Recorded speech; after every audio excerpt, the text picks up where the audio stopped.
예, 안녕하세요. 대구 예천노토교회 구병희 목사입니다. 오늘은 역사를 통해 말씀하시는 하나님, 신구약 중간사 첫 번째 헬레니즘 잠자는 헤브라이즘을 건드리다. 네, 이것을 통하여 좀 강의를 해보도록 하겠습니다. 먼저 우리 헬레니즘에 대해서 좀 알 필요가 있습니다. 알렉산더 대왕이요, 전 세계를 점령하지 않습니까? 페르시아 제국의 다리우스 3세를 격파한 주전 331년부터 헬레니즘이 시작되었다고 말하고 있고요. 또한 로마의 옥타비아누스가 이 프톨레미아 왕국이 알렉산더의 대왕의 부하가 세운 왕국인데, 이것을 묻지는 주전 31년까지를 헬레니즘이라고 이야기합니다. 알렉산더 대왕이 아리스토텔레스의 제자이고요. 그리스 문화가 아주 우수하다고 생각을 했고요. 그가 정복하는 나라마다 이 헬레니즘을 전파하려고 했습니다. 오늘 제가 좀 살펴보려고 하는 것은요, 약 2세기 헬레니즘의 직접적인 영향을 받았던 유대인들이 한 2세기 정도 되거든요. 2세기가 300년부터 약 100년 정도 되는데, 그 시기에 어떤 변화들이 있었고 헬레니즘이 어떻게 유대인에게 영향을 주었는지를 좀 먼저 살펴보려고 합니다. 우리가 아는 알렉산더가 321년에 사망을 하고요. 세 명의 장수들이 나라를 이제 나눠서 다스리게 됩니다. 이 마게도니아 이 지역, 이 그리스 지역은 안티고노스가 다스리게 되고요. 이 페르시아, 이 넓은 지역은 이 셀루코스가 다스리게 되고요. 이 이집트는 이 프톨레미아가 다스리게 됩니다. 이 장수의 이름이 이제 그들의 왕조가 되고 계속 이어지게 됩니다. 이 그림은 제가 고대 제국이라는 책에 좀 찍어서 올려놓은 건데요. 이 말풍선이 그 나라를 잘 설명하고 있다고 생각합니다. 이 안티고노스가 좀 화가 나 있죠. 내 땅이 너무 적다라고 생각합니다. 그래서 어떻게 해요? 원래는 같은 편이었는데 나라가 갈라지니까 이제는 땅을 더 얻기 위해서 어떻게 해요? 점점 이 페르시아 쪽으로 이 셀루쿠스 왕조로 계속 쳐들어오게 됩니다. 여기 또 말풍선 보니까 뭐예요? 다스리기가 어렵다, 땅이 넓다, 뭐 나라가 여럿이다 이렇게 이야기하는데, 이 셀루커스 왕조가 이게 정착되기는 좀 힘들었습니다. 왜냐하면 너무나 많은 나라들이 있었고 다른 어류를 사용했고 각각의 문화와 전통이 달랐기 때문에 하나 되기는 좀 어려움을 조금 부침을 겪었습니다. 반면에 프톨레미아는 쉽게 정착을 했죠. 왜냐하면 이집트라는 이 다양한 민족을 가지고 있었기 때문에 그렇습니다. 그리고 보면 우리 싸우지 말고 잘 지내자 이렇게 이야기했는데, 둘은 항상 싸웠어요. 왜냐하면 이 안티고노스가 땅을 더 얻기 위해서 반드시 뭐예요? 이 페르시아로 들어가야 했기 때문에 잦은 싸움이 있었고요. 프톨레미아는 그것을 이용해서 원래는 이 셀루코스의 지배하에 있기로 되어 있던 이 이스라엘을 그 틈을 타서 이 프톨레미아 왕조가 가져가게 됩니다. 그래서 먼저는 이 프톨레미아 왕조에 대해서 좀 살펴보려고 합니다. 그러니까 300년, 정확하게 이야기하면 301년부터 198년 정도 되는데, 약 300년에서 200년, 100년 동안은 바로 우리 예루살렘이 이 유대 땅이 이 프톨레미아 왕조의 영향을 받게 됩니다. 비교적 프톨레미아 왕조는 간영 정책을 폈고 그들의 전통과 문화를 인정해서 유대인들이 그래도 이 프톨레미아 왕조에서는 잘 살았던 것으로 보게 됩니다. 이 프톨레미아가 처음에 예루살렘을 점령하고요, 10만 명을 이 알렉산드리아로 강제 이주하게 됩니다. 대단한 많은 인원이 이 알렉산드리아를 이주하게 되죠. 가장 큰 디아스포라 공동체가 바로 이 이집트의 알렉산드리아에 생기게 됩니다. 그래서 유대인들이 이제 나중에 이 알렉산드리아의 주요 그런 경제권, 이 상권을 이제 가지게 되기도 합니다. 이게 프톨레미아 1세 때 이루어진 일이고요. 조금 우리가 더 살펴볼 것은 프톨레미아 2세입니다. 유대인들이 굉장히 많아지게 되고 자손들이 이제 정착을 하게 됐는데 걱정인 것은 뭐냐면 그들이 이제 모국어 히브리어를 잃어버리게 되었습니다. 그러니까 그들이 뭐예요? 헬라어로 된 성경이 필요하게 되었습니다. 그것은 이제 프톨레미아 2세 하에 그걸 허락하게 되고요. 그래서 이제 그 히브리 성경을 어떻게 해요? 헬라어로 그대로 번역한 거. 이게 바로 우리가 아는 70인용 성경이에요. 70인용. 우리가 좀 들어봤던.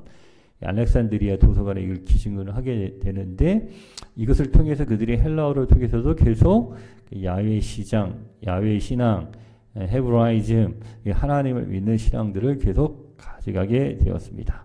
문제는 뭐냐면 아까 이야기했죠. 원래는 이 유대 땅이 셀루코스 왕조의 것이었습니다. 근데 프톨레미아 왕조가 이것을 몰래 가져갔단 말이에요. 그럼에도 불구하고 이 셀루코스가 그 당시에는 아무 말도 하지 않고 그냥 넘어갔습니다. 그 이유는 뭐냐면 안티고노스가 강하게 밀고 왔을 때 이 셀루코스가 어디로 피신하게 되냐면 이 프톨레미아의 도움을 받아 숨게 되고 이의 도움을 받아서 좀 물러가게 했다란 말이에요. 그런 은혜도 있었기 때문에 그냥 할 수 없이 그냥 싸우지 않고 우정을 생각해서 은혜를 생각해서 그냥 넘어갔단 말입니다. 그러나 그의 후손들은 달랐어요. 이거는 원래 셀루코스 땅이니까 그것을 가져와야 된다라고 생각을 했습니다. 그래서 전쟁을 잡고 벌이게 되었습니다. 그래서 이제 이 셀루코스 왕조에 이제 싸움을 잘했던 안티오쿠스 3세가 이제 쳐들어왔는데 맨 처음에 이제 이 프톨레미아 3세가 이것을 잘 막았습니다. 잘 막고 이제 돌아오면서 유대 땅을 들리게 됐는데 그 지성소에 좀 들어가고 싶었나 봐요. 근데 절대 유대인들이 그것을 허락하지 않았습니다. 그게 돌아와서 괘씸했는지 탄압 정책을 좀 피게 됩니다. 유대인이 누렸던 것들을 좀 철폐를 하고 조금 핍박도 주고 좀 그랬습니다. 그런데 이제 셀루쿠스 3세가 죽고 나서 셀루쿠스 4세 때 안티오쿠스 3세가 다시 쳐들어왔는데 이때 유대인들이 누구 편을 들 것 같아요?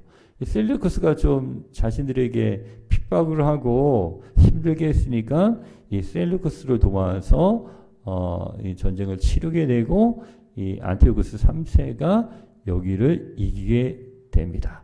그때 이 안티오고노스도 얼마나 여러분 기뻤겠습니까? 또 좋았겠습니까? 그래서 유대인들에게 대단한 많은 혜택을 주게 됩니다. 뭐 예를 들어서 성전 복원이나 성벽 재건의 지원을 약속했고요. 세금을 감면하게 되고요. 또한 유대인들이 다시 기원할 수 있도록 도와주고요. 어떤 조금 메시아와 비슷한 굉장히 여러 가지 특권과 자치를 주었다라는 사실입니다. 유대인들도 너무 좋았죠. 그러나 그런 혜택은 얼마 가지 않았습니다. 왜 그러냐면 안티오고노스 3세가 스스로 안티오고노스 대왕이라고 이야기했습니다. 대왕이라는 거 누구 생각합니까? 그 알렉산더 대왕이라고 하잖아요. 대왕이 전 세계를 지배했던 것처럼 안티오고노스도 대왕이라는 것처럼 그때 페르시아에 많은 나라를 이렇게 점령을 했었고 그 알렉산더처럼 전 세계를 지배하고자 하는 마음이 있었습니다. 근데 그때 누가 이제 치고 들어오기 시작했냐면 그때부터 2세기부터 로마가 팽창하기 시작했거든요. 여러분 로마 이야기 아시죠? 로마 이야기에 보면 이 스키피오라는 장군이 그 하니발이 로마를 쳤을 때 이 스키피오가 이 하니발과 싸움에서 이기게 되지 않습니까? 하니발이 그때 어디로 여러분 오게 되냐면 바로 이 도망쳐서 이 셀루쿠스 왕조 품에 그 피난을 오게 됩니다. 그때 왕이 누구라고요? 안티고노스 3세였다는 안티오쿠스 3세였다는 사실입니다. 근데 안티고스가 이 대왕이라는 품이 있으니까 이걸 자꾸 이용하는 거예요. 내가 로마와 싸워서 네가 잘 알고 있다. 나의 작전대로 하면 이 로마를 이길 수 있다. 언젠가 한번 로마나 부딪혀야 되는데 대왕이니까 이 로마도 점령을 해야 되는데 이 하니발이 내민 것은 뭐냐면 이 카르타고를 통해서 자기네 칠 테니까 너는 이쪽으로 와서 마게도니아를 가서 치면 이길 수 있다 이렇게 조언을 합니다. 근데 안티오코노스 3세는 그런 그 뭐라 그럴까 용량이 되지 않았어요. 하니발을 품을 수 있는 사람이 아니었어요. 그러니까 모든 걸 자기가 독차지하려고 했어요. 그러니까 어떻게 돼요? 이 하니발을 좀 전쟁에서 좀 떨어진 곳에 있었습니다. 근데 사실은 굉장히 기회였어요. 왜냐하면 그 당시 스키피오가 전쟁에 나와야 되는데 아파서 전쟁에 나오지 못했습니다.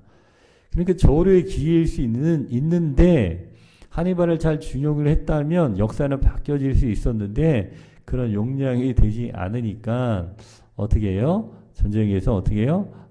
깨지게 여러분 됩니다. 바로 어디예요? 마그네시아 전투, 이 198년 이쪽에서 전쟁에서 패배하게 되고 안티오코노스 3세는 이제 후퇴하게 되고 그 나라도 쪼그라지게 되었습니다. 근데 이제 여기서부터 이제 문제가 된 거예요. 직접 유대교회에도 왜 문제가 됐냐면 로마에게 전쟁 배상금을 갚아야 되지 않습니까? 그리고 아까 뭐예요? 땅덩어리가 이 페르시아 쪽은 여러 나라들이 있기 때문에 통치하기가 쉽지 않단 말이에요. 그때 어떻게 돼요? 이 안티오코노스 이 4세, 안티오코노스 3세가 전쟁에서 지고 없어지고 난 다음에 이 안티오코노스 4세가 이제 바톤을 이어갔는데 그가 이제 그때부터 이제 헬라화 정책을 피기 시작했습니다.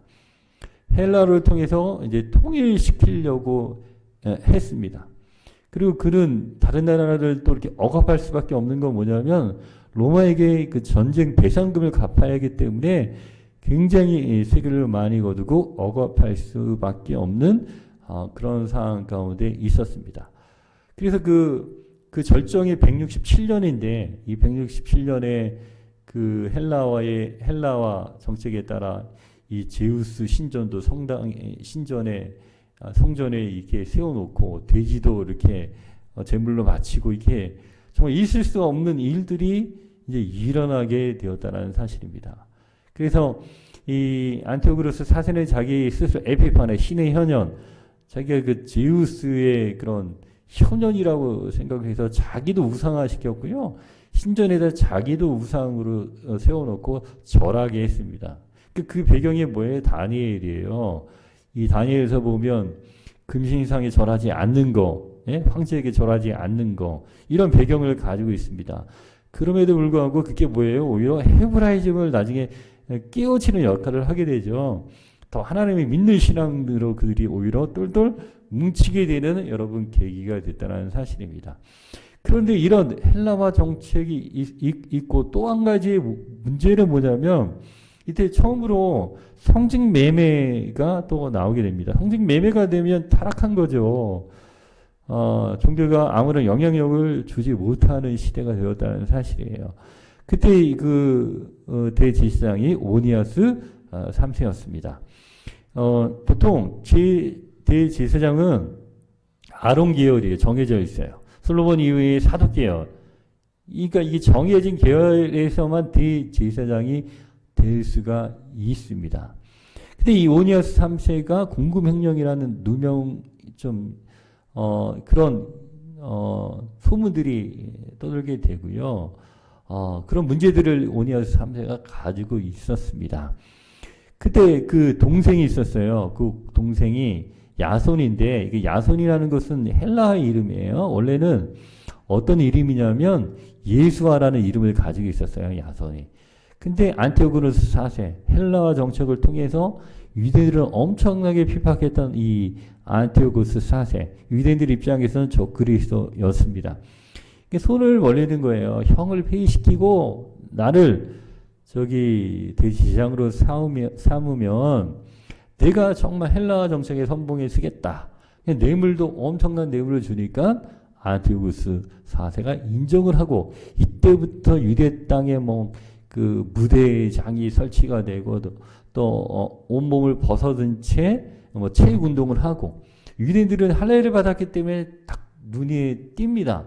그걸 그들이 또 창피하게 되고 어떤 급속도로 또 헬라화가 이 대제사장들을 통해서 그 성직 매매를 통해서 이런 일들이 또 일어나게 되었다는 사실이에요. 근데 이런 게 오래 가겠습니까? 이런 술수가 하나님이 가만히 두지 않죠. 그의 측근, 야손의 측근 이 메넬라우스가 있습니다. 메넬라우스가 더 큰 뇌물 갖다 주고 자기를 대제사장으로 삼으면 자기가 더 충성하겠다. 뭐 이런 것들, 그러니까 이 종교도 타락을 하고 어떻게 해요? 또 이 안티오그로스 이 사세라는 이 적그리스도와 같은 사람이 나타나서 어떻게 유대인을 어렵게 했다라는 사실입니다. 그래서 신전에 제우스 신상이 있죠. 그걸 돼지를 놓고 돼지 싫어하잖아요. 먹지 말라고 했는데 이걸 제물로 들고 뭐 이런 일들이 일어나니까 그때 당시에 정통파와 헬라파가 나눠져 있었는데 나름대로 다들 그 좀 이유가 있었죠. 그래도 우리는 신앙을 지켜야 된다는 정통파, 그래도 이거 무라니까 받아들여야 된다는 이 헬라파들이 있었는데 이 일을 통해서 급격적으로 어떻게 해요? 하나님 믿는 헤브라이즘, 이 헤브라이즘으로 사람들이 급격하게 돌아오게 되면서 아무것도 힘없을 것 같은 이 유대 민족이 어떻게 그 이후에 마카비라는 사람이 나와서 그 다윗과 솔로몬이 누렸던 그 영토를 다시 회복하는 일들이 일어난다는 사실이에요. 그래서 어떤 문화가 오더라도 헤브라이즘은 망하지 않았어요. 우뚝 섰어요. 그 신앙 가운데 다시 극복하고 일어섰다는 사실입니다. 모든 것이 헬레니즘으로 바뀌는 시간에 오히려 헤브라이즘은 하나님 믿는 신앙으로 이것을 잘 극복하게 되었다는 사실입니다. 이런 배경을 통해 다음 이 마카비 왕조가 어떻게 헬레니즘 문화를 극복하고 다시 정복하는지를 말씀드리도록 하겠습니다. 감사합니다.